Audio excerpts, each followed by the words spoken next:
right, all right. Well, welcome to X Communications. I'm Broderick Thomas, and I'm super excited today to have with me essentially my best friend, my business partner. You know, we've done so many different things together, and I learned so much from this man. So I won't take too long. I'll jump right into introducing who he is. But his name is George Mundin, and I'm excited to have you here today, Deacon. First of all, let me clarify for anybody listening.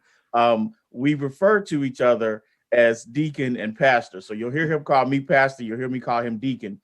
For years, we both are men of God. We're followers of Christ, and we talk about the Bible a lot. We talk about our spirituality. Forgive us if you hear us calling each other by our affectionate nicknames, if you will. But that's just kind of how we go. But Deacon, how you doing today, man? I am doing fantastic, Pastor. I appreciate you. Everything is beautiful. Glad to be here. Thanks for having me.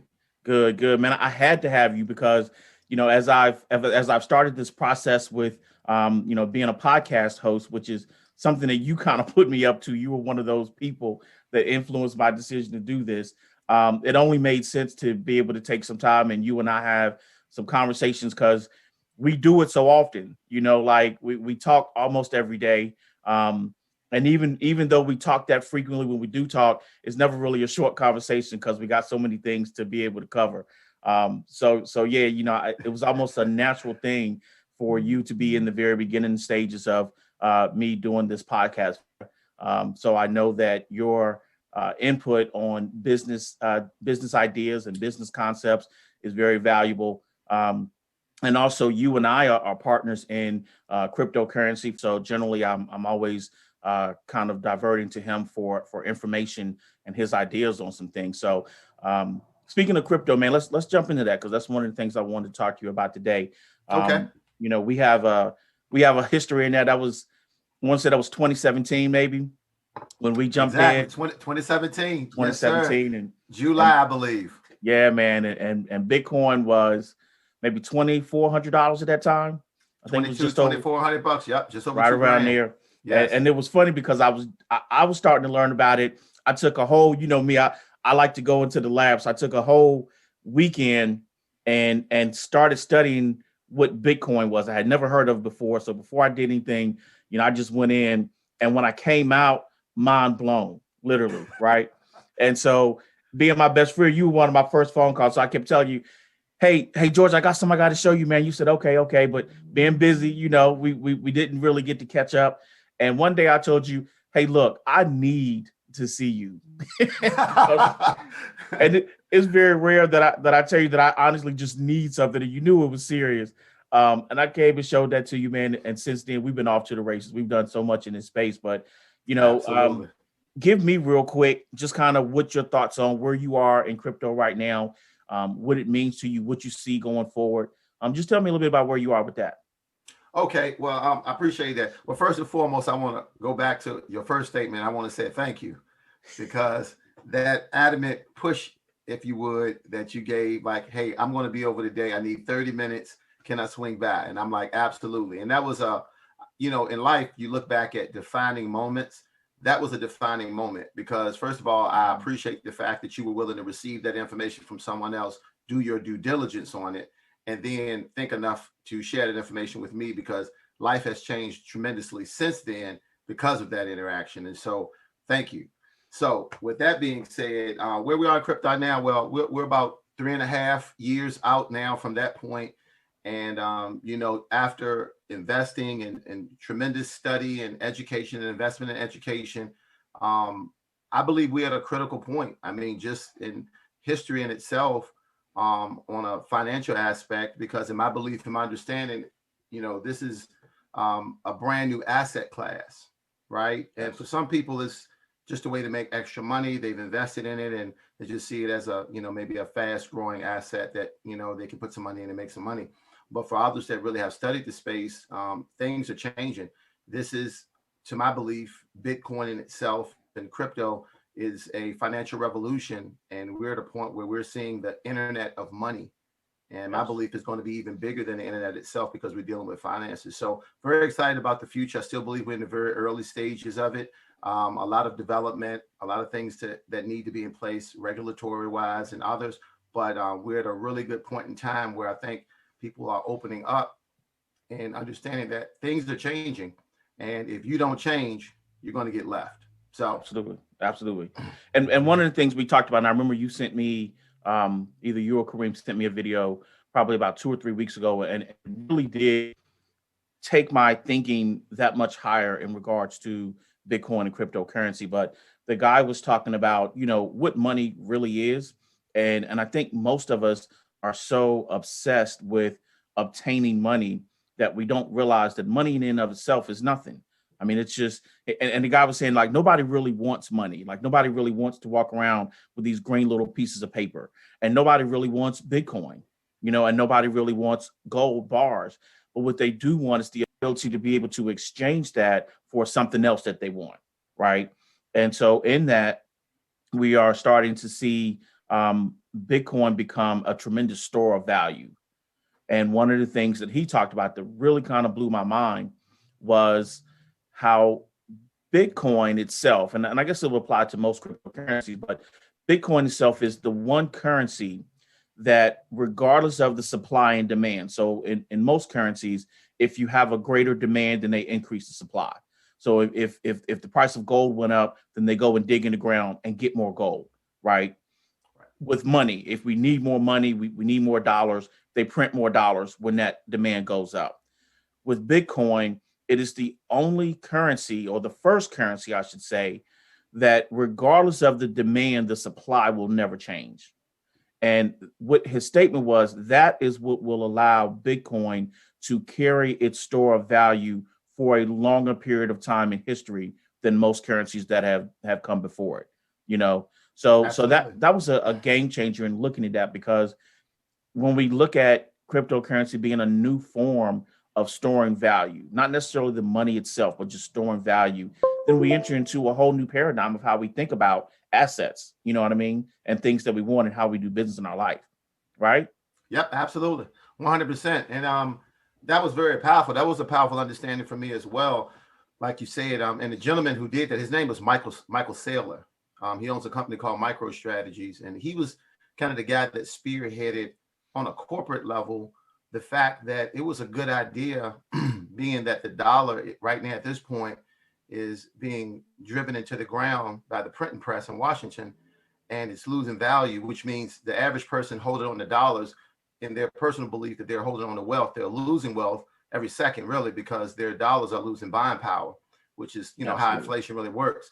And so his understanding was that, okay, Bitcoin, in what it is, like you mentioned, being only the fact that it's going to be 21 million ever minted, ever. So there's a defined amount. It's the greatest asset in the history of mankind ever, far greater than gold. And so for that reason, it only makes sense, if you want to preserve your wealth, you need to own Bitcoin. And that's an education piece. And I think, the masses of people probably won't get it in time, because there's only going to be but so much Bitcoin. So now's the time. I mean, really, it's just because we weren't taught true financial education, we were devoid of that. So people don't really understand what money is. They think that dollars money. And so money can be anything. It really can. It's what is accepted, right? And gold has always had value for 5,000 plus years, and it'll still have value, but there's going to be a changing of the guard. Bitcoin is going to be the new reserve. It's going to be the new way of storing wealth. It's immutable, it's divisible, portable, storable. It's a supreme way of holding wealth. I mean, it's the best thing we've ever seen.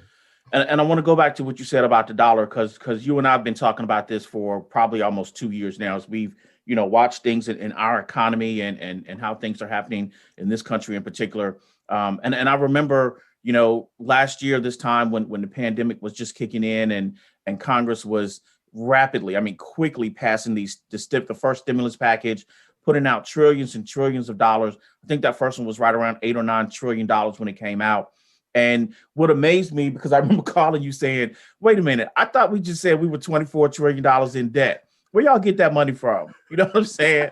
That's like your kid leaving home, ain't got no money in his pocket, said, Mom and Daddy, I'm broke, I need some money for X, Y, Z. But then they come home, they'd have been to Foot Locker, they'd have been to the toy store, as a parent, you gonna ask the question, you gonna raise your hand and ask the question, where you get that from? You know what Where's I'm that saying? money coming from? You said earlier you ain't had no money. Where that money coming from? And so to that end, we joke about it, but I mean, the average American should be concerned about that and should be asking questions because, as you stated, we're just printing money at endless quantities.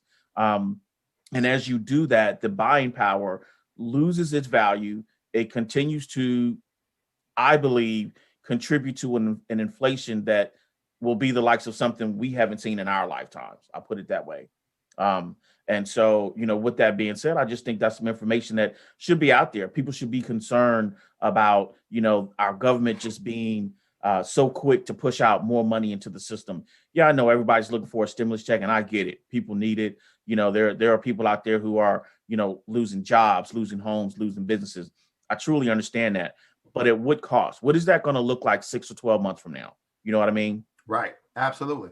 And that's the biggest piece, because again, it goes back to the education. People haven't been educated on what money really is. And so without devoid of that education, most people's information is coming from the television screen or, from a video on their phone, and it's being given to them by someone who is being told what to say. And that information that they're getting is devoid of the education.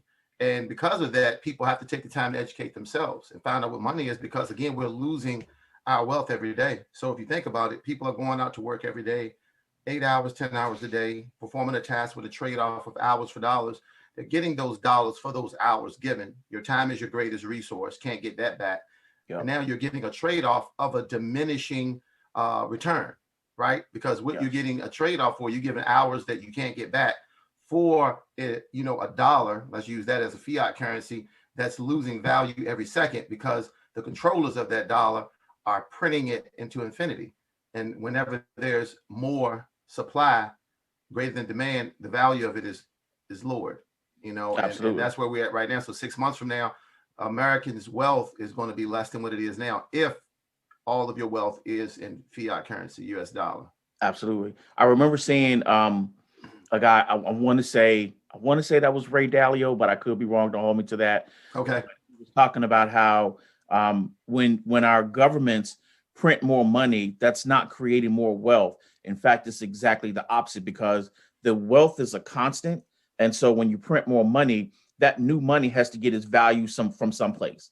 And so it's generally taking its value from existing money or existing currency in order to support the new currency, which weakens what was already there, right? And so printing more money is not creating more wealth or even creating more currency or value for currency in that regard. It's actually weakening currency that already exists, which at some point, when you do it in such large portions, there's going to be a penalty for that. We're gonna have to pay for that. You know what I mean? And so that's one of my fears, but also my driving forces is to be prepared for that. You know what I mean? We have conversations all the time that, if the bottom drops out, if the US dollar is no longer the global reserve currency, and I don't know how much most people know what that would mean for us. Matter of fact, let me touch on that. I want to say what that means. So if the United States dollar loses its position as the global reserve currency, what that means is that every country that we currently hold at bay for our debt is going to come knocking. You know what I mean?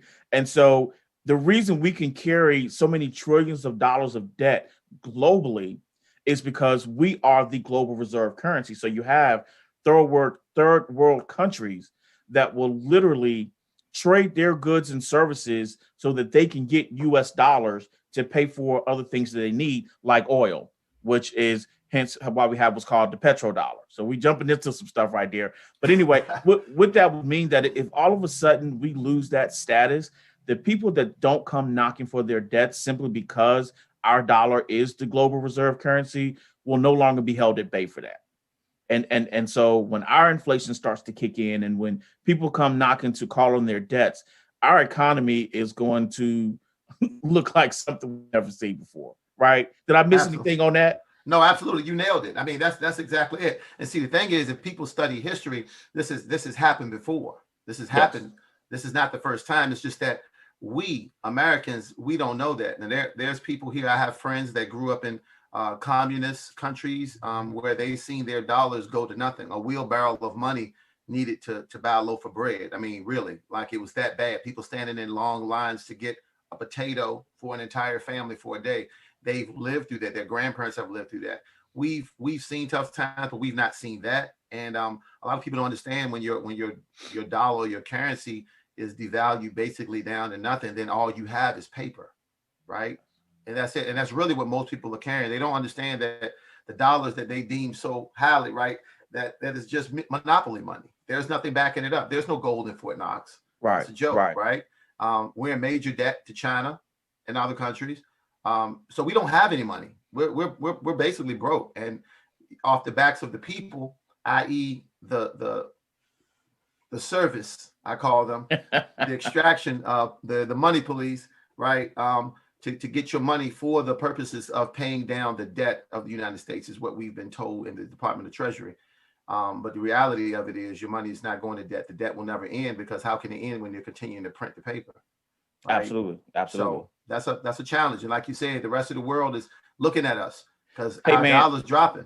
it's so funny that most people won't literally look at it, but when you look at a dollar bill somewhere on there, and help me out with this, it says it's a note of debt. Is that right? It's a note that is a Federal Reserve note. And most people don't know that because they think the Federal Reserve is a part of the United States government.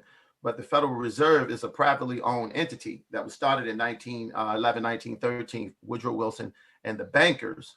And because ever since that point in time, we've become a slave state in debt to a private banking corporation by globalist bankers. And that's where we're at right now. So yeah. They don't have any bosses. They just got printing presses. Absolutely. And a whole lot of cattle. Absolutely. Because I think that was the Rothschild dude that said, I don't need to control the government or the politicians. I need to control the money of the country.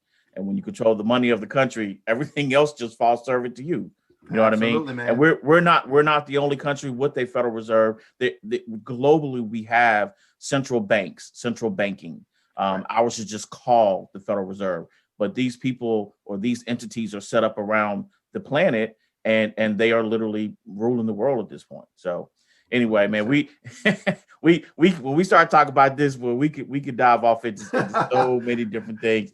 But I did want to get back on to Bitcoin and cryptocurrency because I wanted to have the opportunity to share a little bit more about this for people that may not know about it. I think it's so important for people to get information and understanding about what it is so that they can, do research and make their own decisions. You don't have to take my word for it, your word for it, but at least know that there's something out there and somebody said to you, maybe you should check this out a little bit more. So I wanted to be able to get that information out there because, again, you and I have been through this for a few years now. We've seen a lot of different stuff, particularly that day we were standing out there at the ATM. Dude, it was so crazy. I think I was downtown at work and I want to say that was about $3,000. And we were going to we were buying some tokens in this company that we were dealing with, and to put the money in the account. So the quickest way to do that was through a Bitcoin ATM, which they have. Those things exist, and we knew where they were. We get to the ATM, man, and from the 15-minute drive from my job to this ATM, Bitcoin tanked. It took a dive.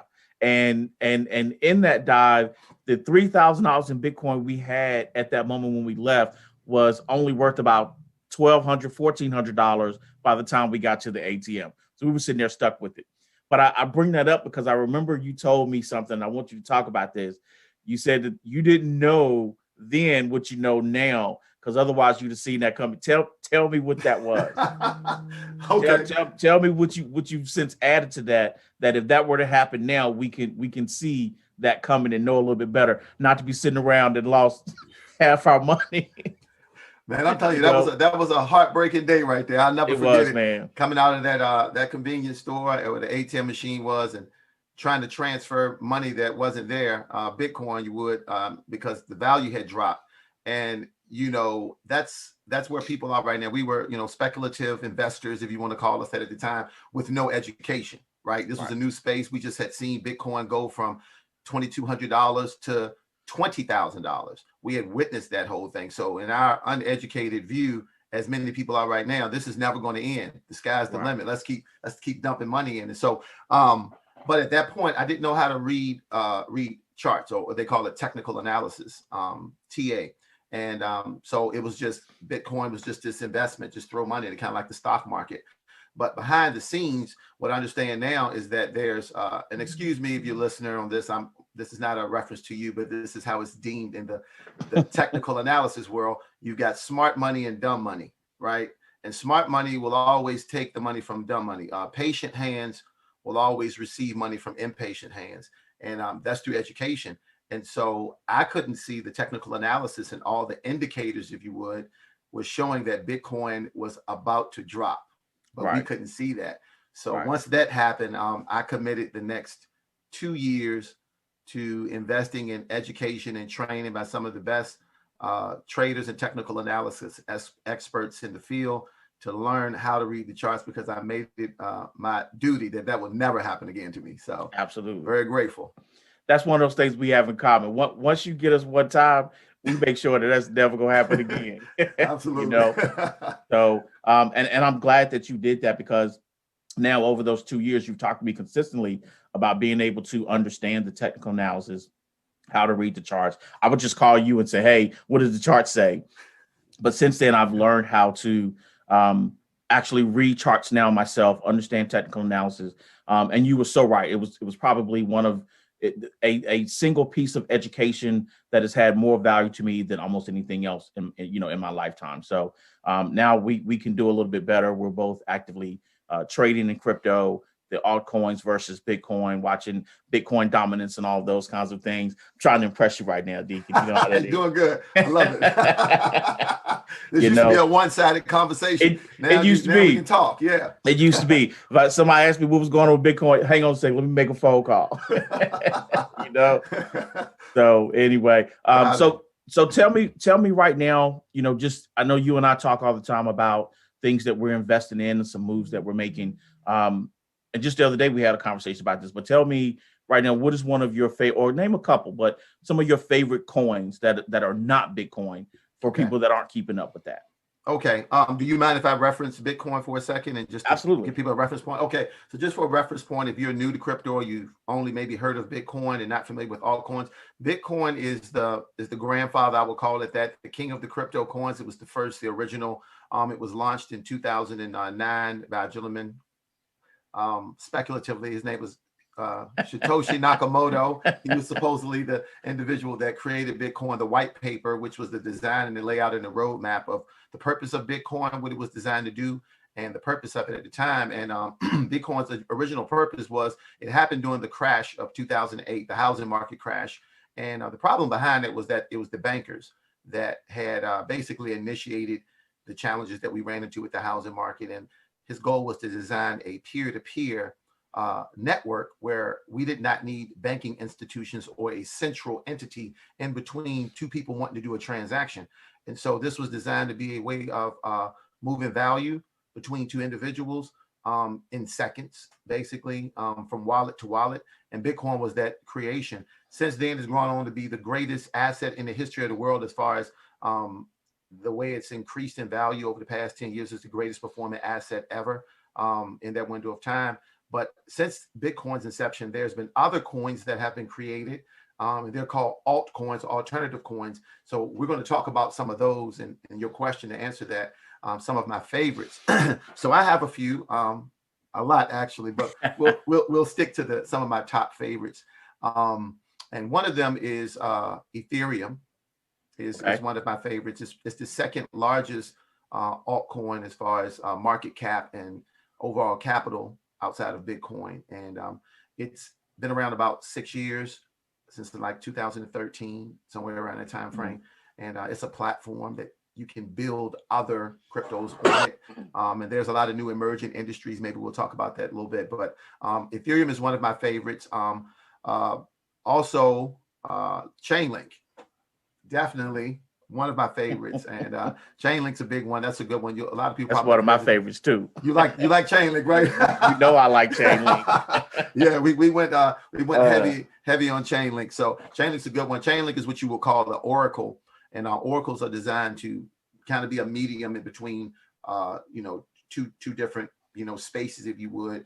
And if to give you a reference point, if you look back at the internet, when the internet first started, all of the information in the world were basically on paper, right? We had everything documented on paper, but at some point that information had to be uploaded onto the internet in order for us to be able to use the World Wide Web and see the same documents, books, everything that we have in history. And so with the technology that underlies all crypto, which is the blockchain, and the blockchain is basically a ledger system that connects and locks information. So the blockchain is phenomenal because it can be viewed by anybody if it's a public blockchain, but nobody can change it. So it becomes a recording ledger system that is safe and protected for information. So the blockchain, basically Chainlink, is basically an oracle that's going to allow all of the information in the world to be transferred over from real world to the blockchain. And that can be anything from a radio show that maybe let's doing sports and they need numbers of scores in real time. The Chainlink is going to be the way that information is going to be transferred over from real world to the blockchain so that it can be viewed and used by that entity real time. So it's a phenomenal, has a large use case, and that's one of my favorites as well. So I could keep going, but I don't want to take too much time. You got one more though, the one that you told me about. You always tell me about since the beginning. XRP, baby. XRP. All right. Yeah, XRP is the redhead stepchild in the crypto space. I'll say that. And if anybody's on here and they're listening, you probably know that you're probably trying to figure out a way how to throw stones through the radio or the screen. But XRP is the one that is probably one of the most love. It has the most love, hate, I guess you could say. But for the people that understands the purpose of it, in the beginning, XRP was hated in the crypto space because the crypto space was designed to be a decentralized space. Okay. And when we say decentralized, everything else that we use in the world is controlled from a central location, government or corporation. There's a controlling entity that controls it, and it's a centralized entity that gives authority and ability to everybody else. Well, the world of decentralized finance, decentralized business is what crypto was really designed around. And so that was about freedom and nobody can control us. Well, XRP, which the owning company is Ripple. That was the original name of the crypto when we first bought it, was Ripple. They changed it to XRP. But Ripple worked with the banks. Their goal was to be an entity that allow currencies and money to be distributed across borders. It was a cross-border payment system that was going to allow the old system of SWIFT, which if you've ever tried to move money from country to country, it can take days sometimes to do that. And this was going to allow the same entities that will cost you maybe tens or hundreds of dollars to now cost pennies, and it could move in 8 seconds. Absolutely. So it's a great one. So one of my favorites. Yeah, absolutely. Okay. I just wanted to throw that in there. So I want to shift gears for a minute because we were talking about decentralization. That made me think about something else. So I want to talk about, I guess, censorship to a degree. Okay. So last week I saw an article where I want to say it was in the House of Representatives. There are a couple of Democratic congressmen that were actually introducing legislature to the House of Representatives to shut down OAN, I want to say. Yes. And the one we watch Newsmax, Fox News, things like that. We've also seen, just since, the final days of the Trump presidency, people being taken off of social media platforms, their accounts being closed because of the things that they were saying that didn't line up with what mainstream media was putting out there. And so you and I have some conversations about that. Give me your thoughts for a minute, just when in hearing that there's actually legislation in our Congress to start to close down news outlets that are speaking a different narrative. Like, just tell me where that takes you to. Not a good place. I can tell you that. And the reason being is, regardless, to me, everyone should be afraid and concerned about this, regardless of if you want to call it what side of the aisle you're on politically.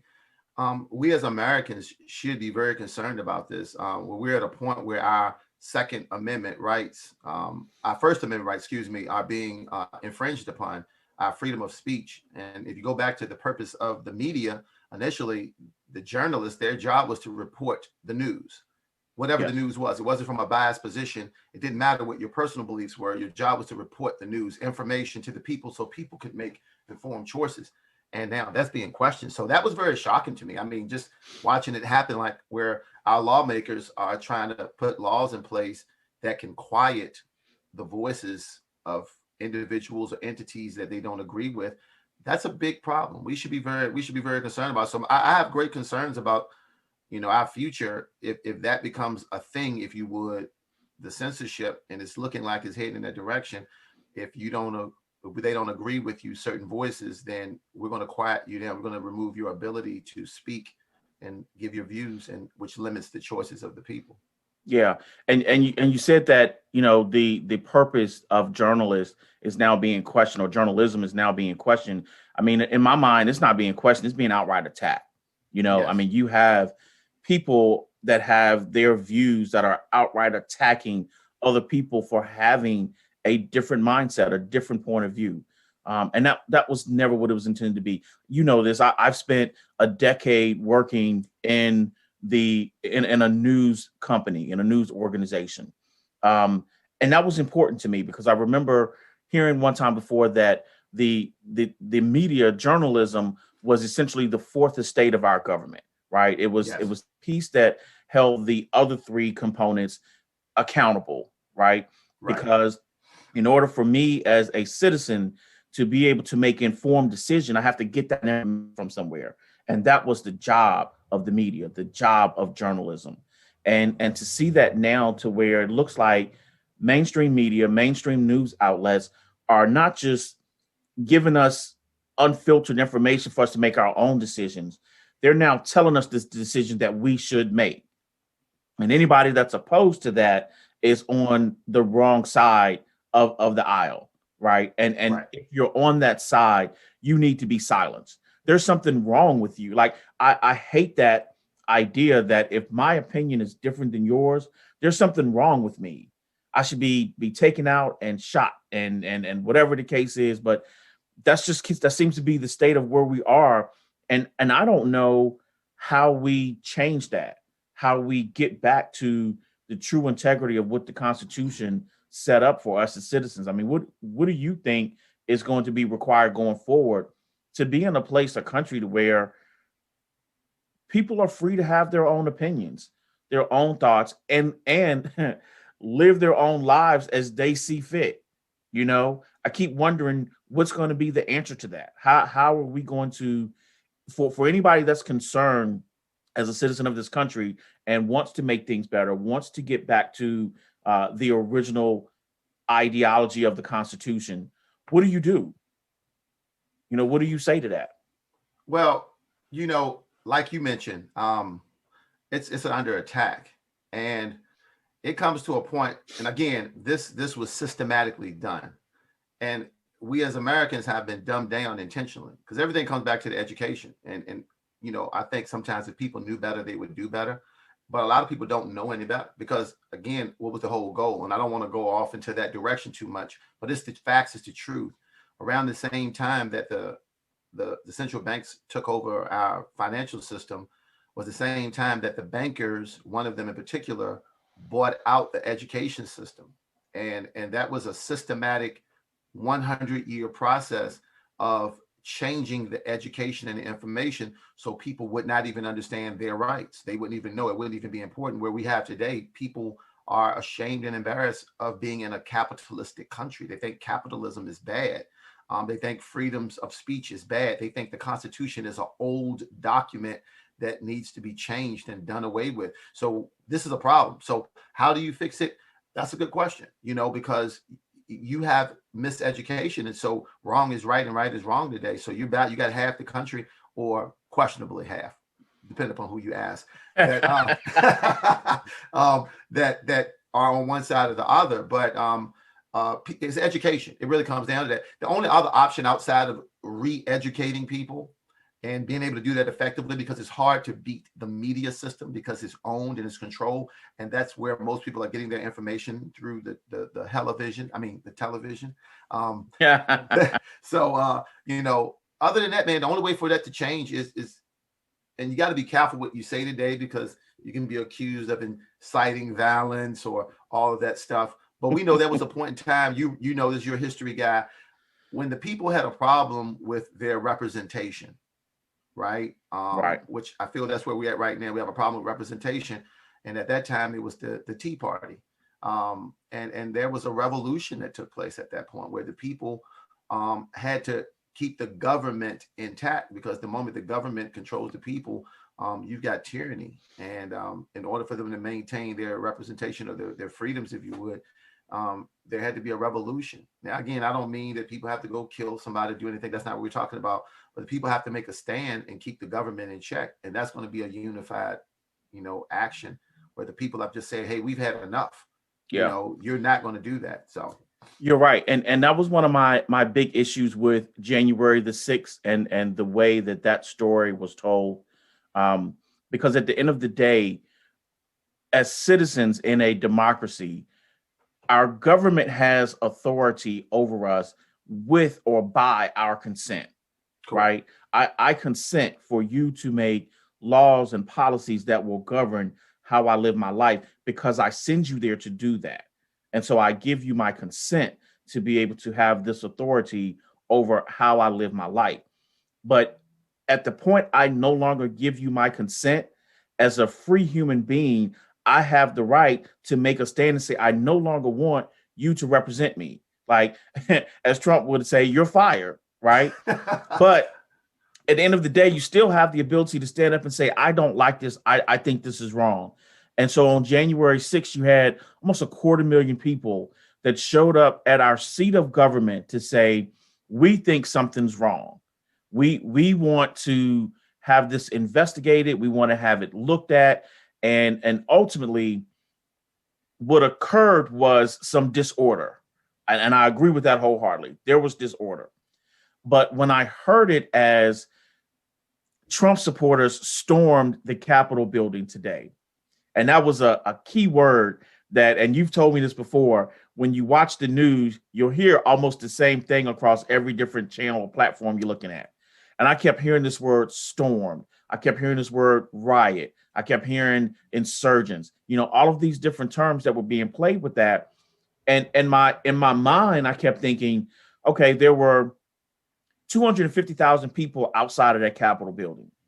For the amount of people they had inside trying to protect that, if that mob, if that group of rioters wanted to take the Capitol, there was nothing anybody could have done to stop that with that many people.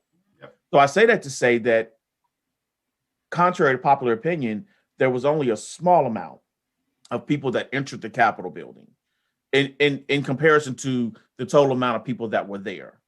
But again, you watch this narrative that's being given, and people that stood up to make their voices heard about how they felt their country should be governed, things that they felt were not right in the current process of government, were then deemed to be evildoers, plain and simple, and that was the narrative that was given, instead of allowing people to participate in their government, which is what we're supposed to have here.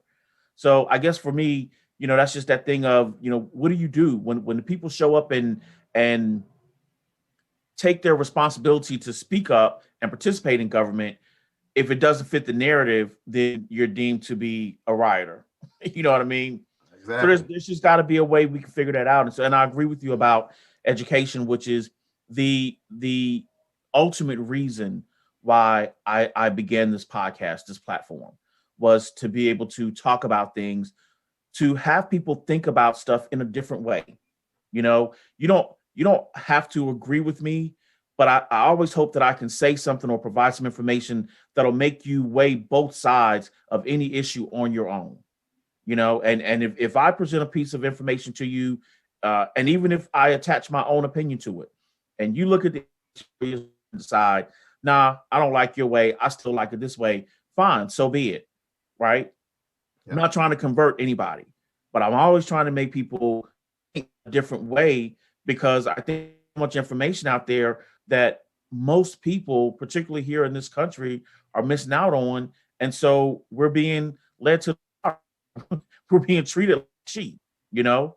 So I'm not going to go down that whole path, because you know how I feel about masks and viruses and stuff like that, and people just following along and nobody's asking questions about any of these things, you know. Yep. So Absolutely. except down in Florida, I heard they got a governor down there that'll cuss people out. But Yeah. even the president, I don't know how true that is, but I did read that the governor of Texas told the president, President Biden, to go fuck yourself. And That was, man, listen. But hey, yeah, man, sometimes if you just want to be heard, you want to be heard. But you know, again, it comes back to the education piece yeah. of it, the information. And so this was something I had for you. I actually saved it for our conversation today, because Okay. the other day I was reading. No, I was on TikTok. I was on TikTok, and I saw this piece of information, or this little video, and the guy was talking about Black Lives Matter. Now, Okay. you know how I feel about that. We're not going down that road either. But it was something that was new for me because I had never understood it. And so I went on, per the video, I went to the Black Lives Matter website. I don't know if you've ever done this before. I When you have go to not. the Black Lives Matter website, there is an About Us tab. You click on the About Us tab, and there are three selections. And one of the three selections is called Her Story. Mm. Okay.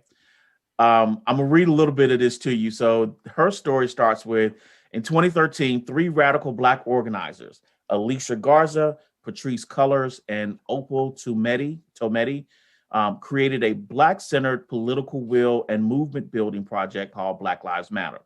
It was in response to the acquittal of Trayvon Martin's murderer, George Zimmerman. Okay, we'll scroll down a little bit, and I want to read this sentence to you, and I'm going to I'm going to want to hear what you got to say about this. So two paragraphs down, it says, as organizers who work with everyday people, BLM members see and understand significant gaps in movement spaces and leadership. Black liberation movements in this country have created room, space, and leadership mostly for Black, heterosexual, cisgender men, leaving women, queer, and transgender people and others either out of the movement or in the background to make the work forward with little or no recognition. So apparently this is about recognition. As a network, we have always recognized the need to center the leadership of women and queer and trans people, to maximize our movement muscle, and to be intentional about not replicating harmful practices that excluded so many in past movements for liberation. We made a commitment to placing those at the margins closer to the center. Mm. Mm. And I've been a Black man for 48, almost 49 years now. I have paid close attention to all Black issues and Black movements in my lifetime that I was aware of. And some I agreed with and some I have not. Um, Black Lives Matter, and I want to stipulate the difference between the organization and the movement. Okay. Black Lives Matter as an organization, I don't necessarily agree with, but I never really understood why until about 3 days ago. Now, when I see hordes of people rushing out to take to the streets for issues under this banner, BLM, I have now discovered, and this is on their website. This is nothing that I'm making up. Anybody's free to go to blacklivesmatter.com, go to the About Us section, look at her story, and read exactly what I just read to you. Okay, public information. But this movement was created because trans, queer, and women felt like they were not getting enough recognition in the Black movements in this country. So I want to hear your take on this, because I know for me, if there was a reason to, again, not identify, and again, I don't knock anything anybody does. It's just either it's going to be something that I support or that I don't, right? Correct. And so if ever there was a reason not to identify with Black Lives Matter specifically as an organization, if this was your reason for starting this, count me out. Count me out. But I don't know. Had you ever read this before? Were you aware of this information? I was aware of most of the information, but I had Okay. not read it. But I had understood that's what was behind it. Okay. It was packaged within the Black Lives Matter movement, but the agenda behind it looked very different than the package, quote unquote, if you would. Very, very much like that pork stimulus bill they're trying to push through, with only 9% of it being allocated towards actually what's going on in the economy. Right. And the rest of it is agenda behind it, right? And no different than that. You know, she got a lot of agendas working. So yeah, 100%. Black Lives Movement, and it's almost, you know, I'm a person that tries to do my due diligence, if you would, so they can be somewhat educated and informed, and not have the wool pulled over your eyes. Because I've come to understand that there's always somebody vying for your mind, right? Vying for your resources, vying for your time, and everybody's got something to sell. So it's important for us as people to do your own due diligence, right? To find out before you commit and go running off and just doing something to educate yourself. That's why I'm big on education. Absolutely. And so Black Lives Matter movement does not represent the Black people as we have been Yes. told, so to speak. And I think that's the biggest problem, because if you would want to look for, okay, Black Lives Matter movement, you say, okay, what would be a proper representation of that? It would have been Dr. Martin Luther King. And what Sure. happened at that time? That would have been Black Lives Matter, right?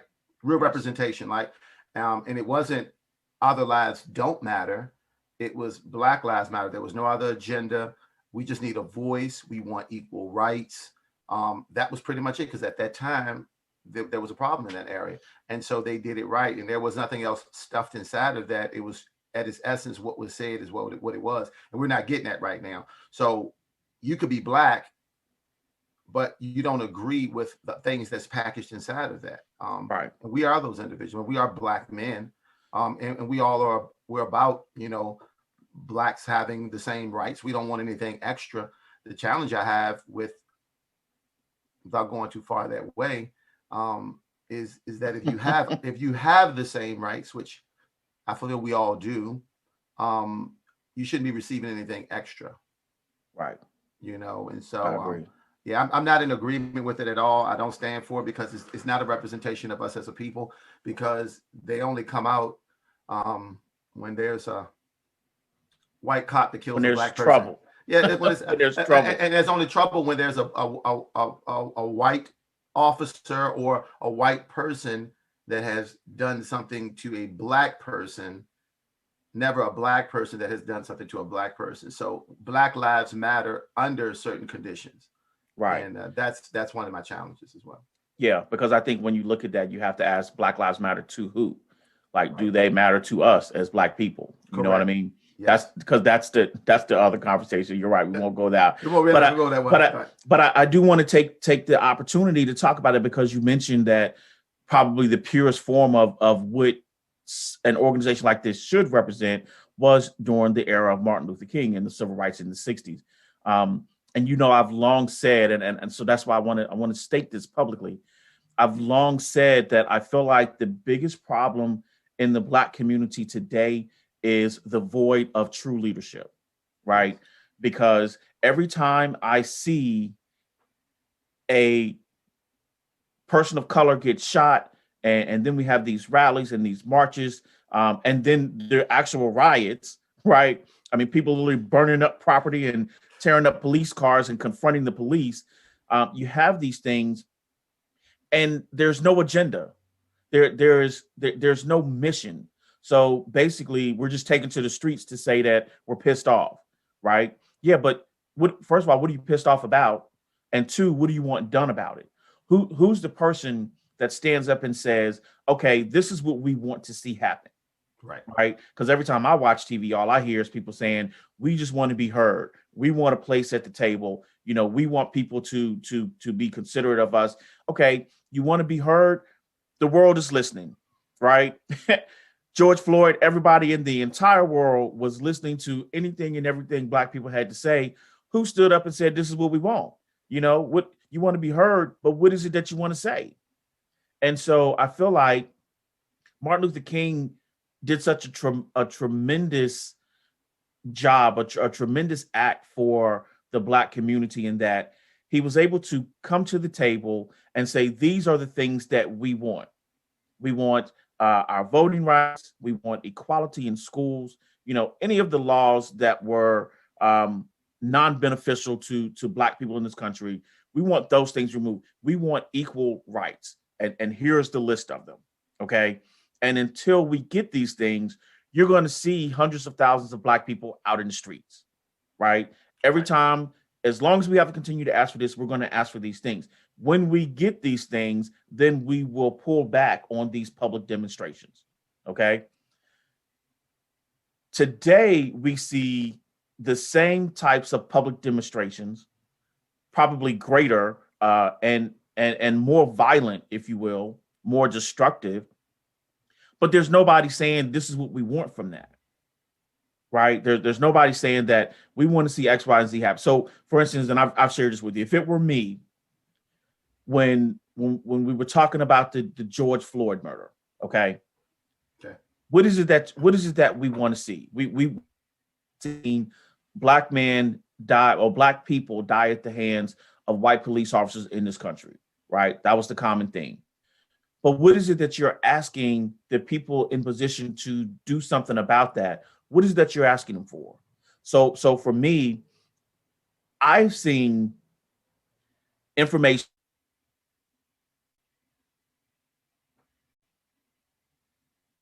officer. There's a reason why the police officer doesn't immediately go to jail. They're generally sent home on administrative leave. Am I right?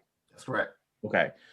And part of that reason, and I don't understand it, I want to find someone who can explain it to me, is something that is embedded in the agreement, the contract with the unions. So there's something in there that states that if a police officer draws his weapon or kills a civilian, that they cannot be cannot be arrested at that time. Okay. I feel like that should be removed, because the arrest is the deterrent. You and I will not go out and rob a bank, rob a store, a convenience store, anything like that, because we know that if we get caught, we're going to jail that day immediately, right? If we were to harm another individual, kill another individual, we're going to jail on site. That is generally the deterrent for most people to not commit certain types of crimes. Police officers, while I give them all of the respect in the world because they protect our society, they don't have that deterrent that if I pull this trigger, I'm going to jail today like anybody else. If I pull this trigger and this person dies, I'm going home to have dinner with my family tonight. We'll work out the rest later. And I feel like that is something that needs to be addressed. If I'm the person sitting at the table on behalf of Black people, this is what I'm asking for, right? I'm asking for a much more aggressive process of psychological evaluations for police officers, right? I was in the military, and when I went in the military, just for a simple job to get a basic secret clearance, I had the FBI come to my little hometown. They interviewed my mom. They interviewed my guidance counselor, some of my high school buddies. They wanted to know, had I ever been involved with anybody from Russia or from a communist country? They want to know my background to see that mentally, would I ever do anything to harm the United States of America, right? The very country that I'm going in to protect, they want to know my psychological makeup to see if I would ever do anything to turn on that and actually cause harm to the country, right? Right. That's at a much higher level than the police officers that serve our communities. And so why don't they have that same type of psychological background? I would want to know, has this person ever exhibited any racial tendencies? Have they ever been known to associate with the Klan or anybody else that might show that there's something there? Because I have to believe that on the day that police officer kept his knee in George Floyd's neck, for almost 9 minutes, that something in his mind snapped and there's something that he didn't like about this person. Now, on the surface, we say he didn't like his color. Okay, so let's just go with that narrative. If that police officer didn't like black people, somewhere along the line in his life, that behavioral pattern had been viewed by somebody else, right? It had presented itself. And so I say all of that, I digress a little bit, but the idea is that these are the people that are designed to protect and serve our communities. We should have a much more aggressive and intentional process of psychologically evaluating these people that are protecting our kids, that are protecting our elderly, that are protecting our streets. So again, if I'm sitting at the table representing black people while they out marching in the street, then this is what I'm bringing to the table to ask for. You know what I mean?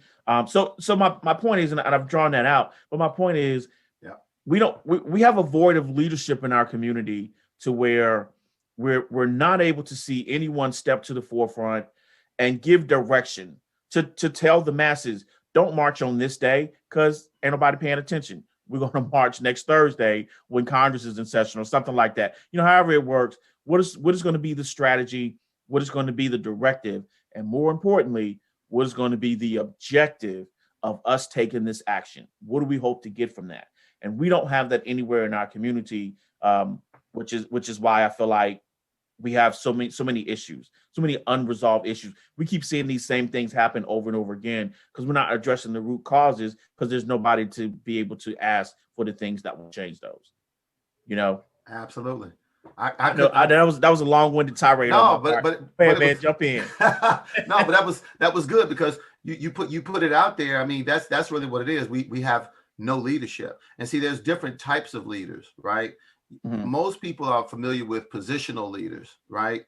Which are people that because of their position, military, he's your boss at your job, you have to follow them. You have to listen to them, or there's going to be repercussions if you do not, i.e. Sure. getting fired, whatever case may be. But then you have leaders that lead because of who they are and what they represent, right? And I'm gonna go back to Martin Luther King, right? People follow him, even Malcolm X. People follow these people for a reason, and we don't have that today, right? Because number one, most people again lack education. So Right. the people who's leading the movement today, anybody that's got money, right? Because money has been deemed the thing that you should be seeking for. So if this person has money, they could be a basketball player, actor, actress, athlete of some sort. If they say something, then we're going to follow whatever they say. We're going to go with that narrative.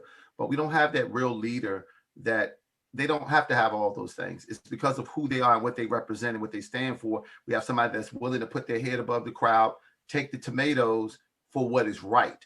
We don't have that. We don't have anybody in our generation that's willing to do that. And that's what we're missing. So because that person is missing, the leaders are now just whoever has an opinion. And so the people are scattered. Does that make sense? There's no unity. And that's the biggest problem. The goal of any deceptive enemy, if you can cause confusion, one of the greatest ways to, if you have an enemy and you're in battle, if you want to infiltrate the enemy, is to break down their communication, because if they can't communicate effectively, get everybody on the same page, then how can they operate as one, right? Sure. And so what's happened now is we got a breach in the communication. And so someone else is coming in, they've infiltrated the movement, if you would. And the people are scattered because there's different voices in their ears. And then there's an agenda behind it. And so because of that, the people aren't on one page. So we've got division, right? And you have no one standing in the center that the people can look to that's representing the whole, like, hey, we as a people need to move forward because the agendas are mixed. And that's political at this point. It's politicized. Everything is politicized right now, and that's caused a great division. So, we need a unification of the people, because us as a people, we've been divided for so long on many levels. And you see with other groups of people, it's a kind of a subtle unity. You and I have seen it. And again, us as a people, we've got to get away from the politics. That's the problem. We're infused in. Let's get away from the politics. If us as a people, if we're going to move forward, we've got to get on the same page. We've got to, okay, like you said, what are we trying to accomplish? What is it that you want? What do you want to accomplish? Versus just this move of activity, Pavlov's dogs. Okay, You Yes. ring the bell, they salivate, right? Right. So all we have to do is run this article, show some white guy doing something to some black person, and we just run that over and over, over and over all Absolutely. throughout the day. And we know the reaction of this group of people, like mindless creatures. They're just going to react. No Yep. thinking. Take to the streets, destroy your own stuff, burn down your own communities, Absolutely. go to jail for all that purpose. Yeah.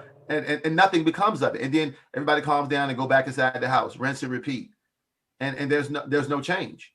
So how do we evoke change? And nobody asked any questions. Nobody asks questions. Nobody put any thought into the Right. process. Like that's been one of my biggest issues as we've gone through the pandemic is as things are passed down, nobody's even put any thought behind any of it or asking any questions. You know what I mean?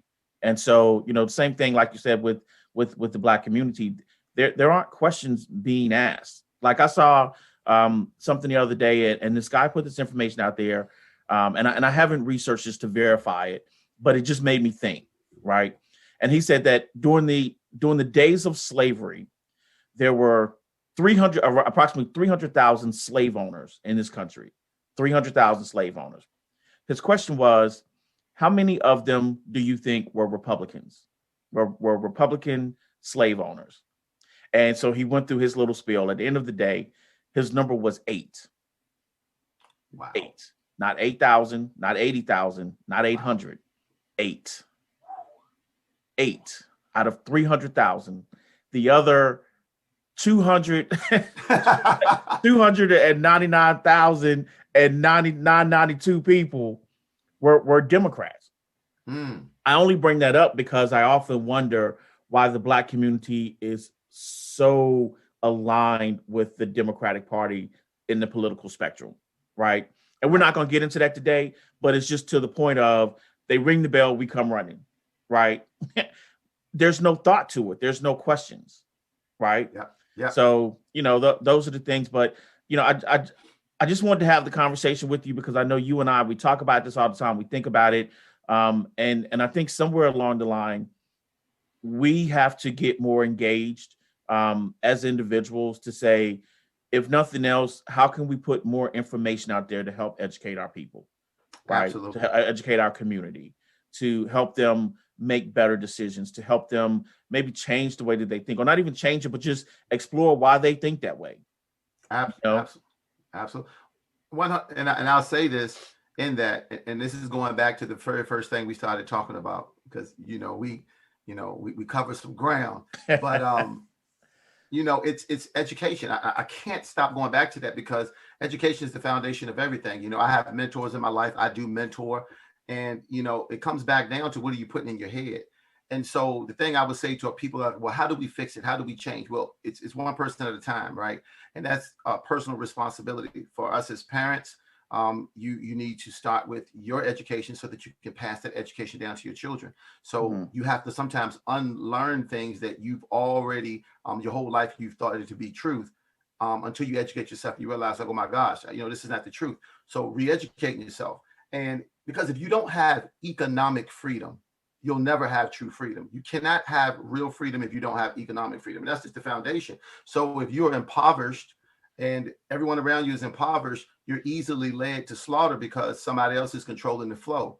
And it's until you get a grasp on your finances. And that's where you as individuals are taking your time and cutting off the television and the television and the sports and taking some time to educate yourself and get truth into your mind so that you can really see how the world really works. And once you look at how the world really works, you can start the processes of fixing your future, because that's where crypto comes in.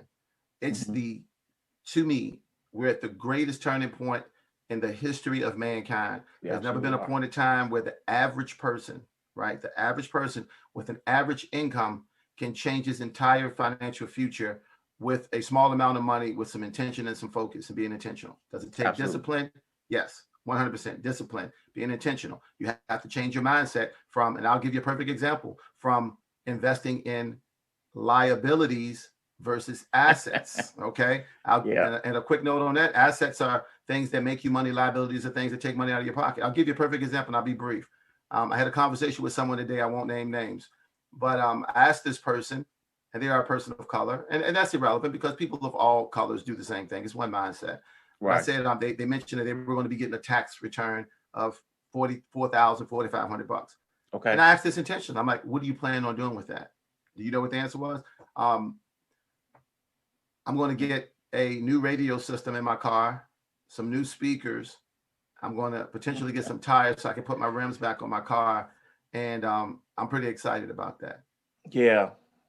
I, And I, what's bad about, I'm sorry to cut you off, but what's bad about that is they've been waiting all year since they got their last tax return to be able to do that to their car, and that's what that represents to them. and that's where his money's going. And like you and I know, because we you know made it our business to as businessmen to educate ourselves continually, not just one time, but to continue to educate ourselves and to learn and to try to get around people that know more than we know, so that we can learn and continue to grow forward, not just for ourselves but for our families in the future. What the resources that you have is your seed. That's your ability to create more with it, or Yes. or put it into something that is going to give you less of a return. And I think of that same $4,500, if he did something with that and put that into some form of an investment that could multiply for him and it could give him a Absolutely. return. And just due to the lack of education or focuses of time on proper education, that's going to leave his hands, like the Bible talks about, a fool and their money will soon depart. Yes. And that's what we see more of in our communities than anything, is the departure of the wealth. And the wealth is moving from the hands of the Black community into other groups of people that already have wealth. And we have to get that under control if we're going to We have change to it. get that education. Yeah, Absolutely. absolutely. So I'm gonna put you on the spot because as you talk about that, I personally know you are highly educated. You research everything. Like if you want to know about something, ask George. Give him a day or two because he's gonna research it. So with your research, there's some things that we don't necessarily see eye to eye on, or I have not gotten to that because I haven't done that research. So I'm gonna put you on the spot for a minute. I want you to talk to me about why you feel like the earth is not round. Because, and the reason why I bring that up is because I remember the very first time you told me that, I was like, this dude is on some other stuff, man. I'm not going to be able to get down with this cat like that. I love him, but I'm not going to be able to roll with him on that. And as time has continued to pass, and I see more and more stuff, read more and more of my own research, I'm actually at that place to where I want, maybe he got onto something there. You know what I mean? I want you to tell me or tell our listeners uh, what your thoughts are on that, because I think it's a very interesting perspective, and most people may never hear stuff like that.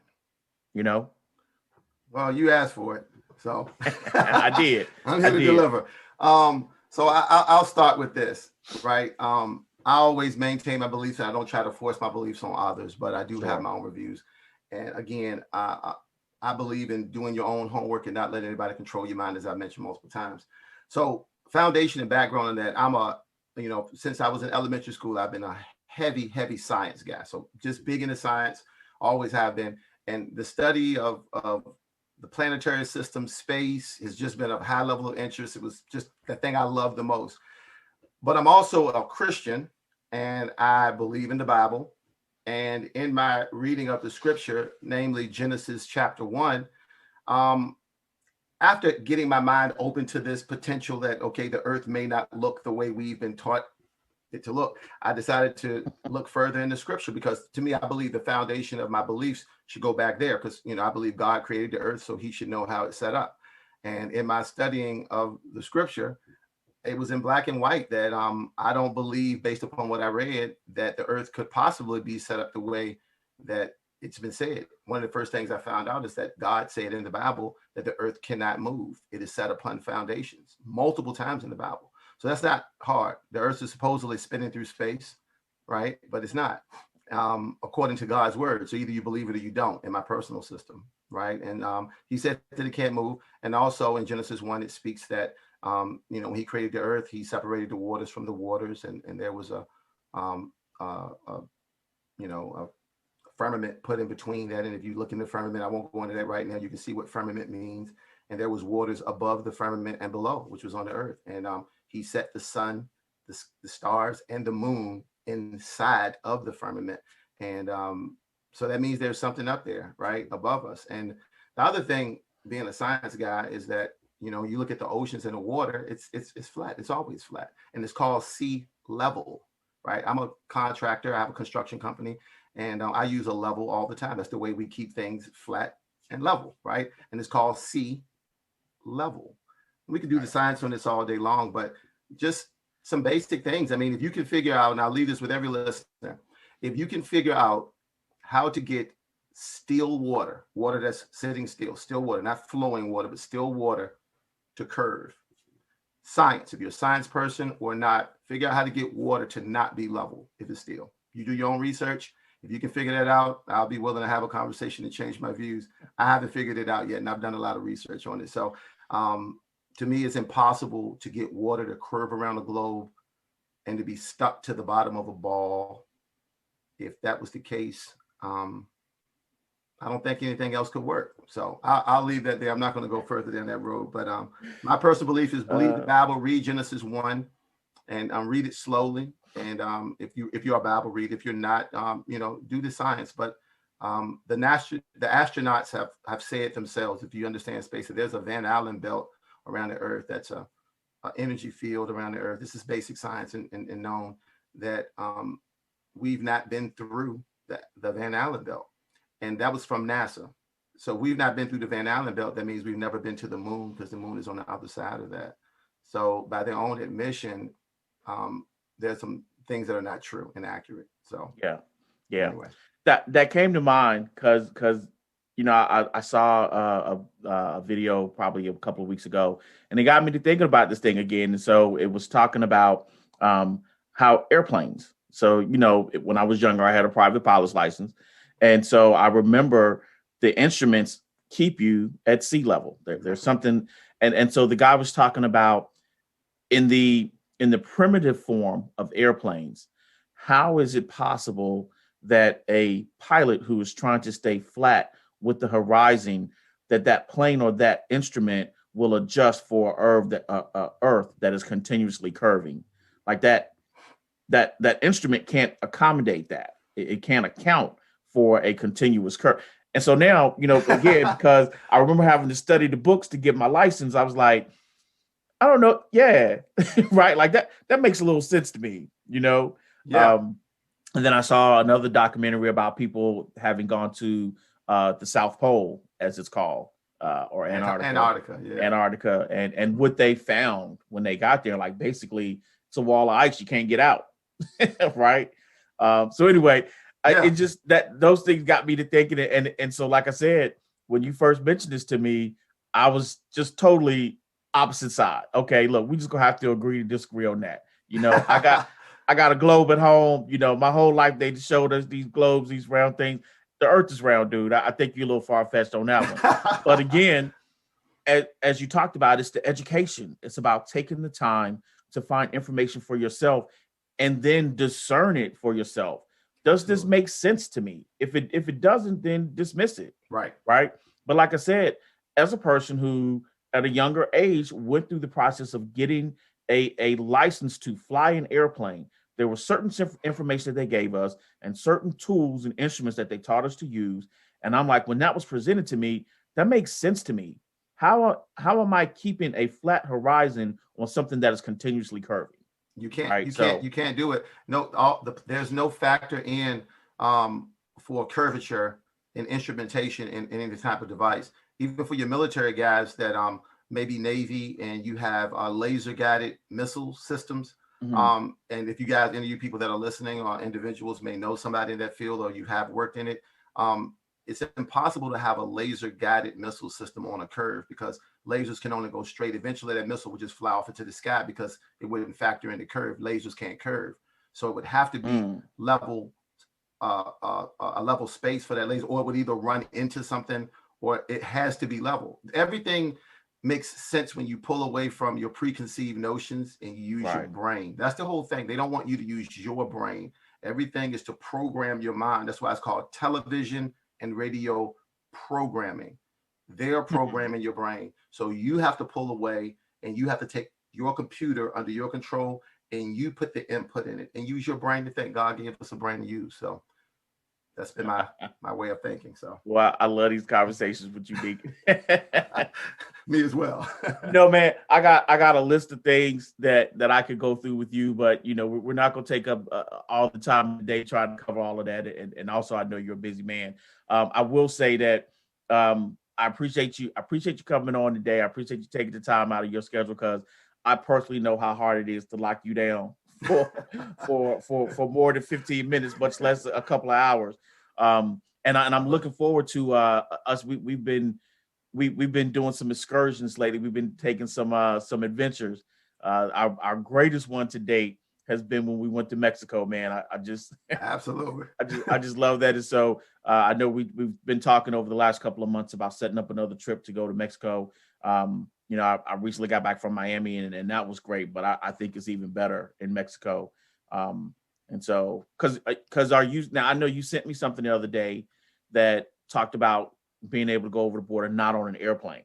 Is that still the way that it works that you know of? Yeah, absolutely. From my understanding, that's still an effective way of moving. So, some people, depending upon your belief system, some people are all for the vaccinations and the tests, some are not. I'm not. I don't believe the PCR tests or otherwise are accurate. In my personal belief, and the vaccinations is definitely a no-go. In my personal belief, again, I know you didn't ask that question, but I'm fine. I'm glad you put it out there. My personal belief, this is just something for every individual to just think about for yourselves. I mean, just pull away from the news. Just realize that somebody's controlling that entity that wants you to think a certain way. That's all I'm talking about. It's not political, one party or the other. It's just for you personally.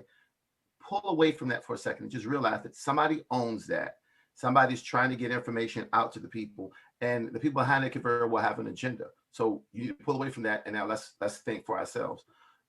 Cancer's been around for 100 years, longer, but recorded wise, at high levels. There's been no cure. Why? The last cure from a vaccination was polio. That's been ages. Probably very few people on here was alive at that time. And also the fact that you have something like HIV, according to them, HIV AIDS, no vaccination.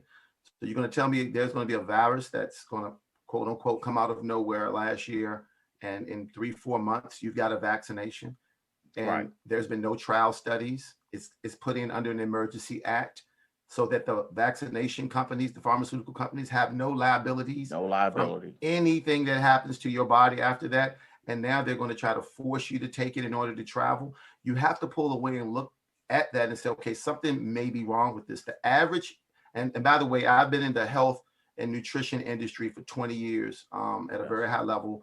And that's something that I do. I coach in that area as well. And one of the things you have to look at is pharmaceutically, the average vaccination to basically get to a point to where it's, okay, this is good. This is great. It's 20 years. Right. 7 at the earliest. And we got a vaccination in 3 months. Not in my body. So I just recommend everybody to, before you just blindly take it because somebody says it's a good idea, they're telling you it's harmless. How do you know it's harmless? We just got it. You got years to know this. By that time, people are going to be looking like Quasimodo. I was going to say, you haven't given enough time to see if any harm will come from it. Absolutely. You don't even know. Yeah, so I just recommend everybody think for yourself. Just use your own brain and think for yourself. If it doesn't make sense to you, don't rush into any kind of decision. Do your due diligence. Don't blindly do it because everybody's doing it. Absolutely. Anyway. Yeah, because again, we see so many different things on the news, and case in point, like we were just talking about Mexico. When you and I went to Mexico last year, and this was right before the pandemic. Matter of fact, remember we had the conversation. You called me. You said, "Hey, Pastor, look, this virus thing is spreading around. How you feel about still taking this flight to Mexico?" And I was like, well, when I look at the countries that it's supposedly in right now, Mexico ain't on the list. I think that's the safest place we could be. Absolutely. You know what I mean? So we got on the plane, man.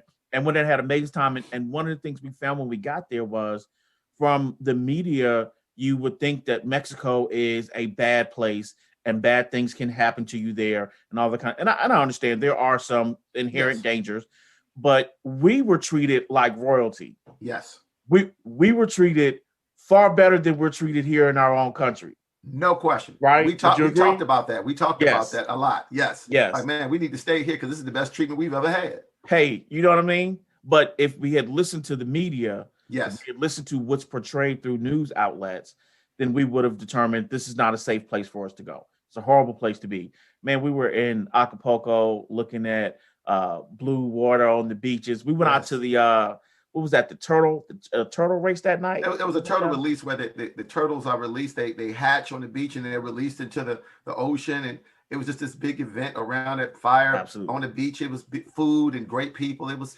amazing. Oh, great people, Amazing. man. We met people that changed our lives down there. Absolutely. And took them on a yacht. But that's another talk for another time.